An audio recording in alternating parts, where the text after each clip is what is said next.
ఆంధ్రప్రదేశ్ రాష్ట్ర రాజకీయాల్లో కనీవిని ఎరుగని రీతిలో వైఎస్ఆర్సీపీ అద్దంకిలో నిర్వహించే భారీ బహిరంగ సభకు సర్వం సిద్ధమైంది.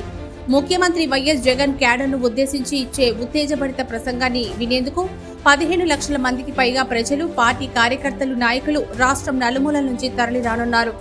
ఎన్నికలకు మరో నెలన్నర రోజుల ముందు నిర్వహించే ఈ సభ రాజకీయ పార్టీలనే కాకుండా సినీ ఇండస్ట్రీని ఆకర్షిస్తోంది. అంగరంగ వైభవంగా జరిగే అద్దంకి సిద్ధం సభకు వచ్చేందుకు పలువురు సినీ తారలు సైతం సిద్ధమవుతున్నారు. టాలీవుడ్ అగ్ర నటులతో పాటు నటీమణులు కూడా సంక్షేమ పాలనకు జై కొడుతున్నారు. ఇక టాలీవుడ్ వర్గాల నుంచి అందిన సమాచారం ప్రకారం ఇప్పటి వరకు 3 హీరోలు, 2 హీరోయిన్లు సిద్ధమైనట్లు తెలుస్తోంది.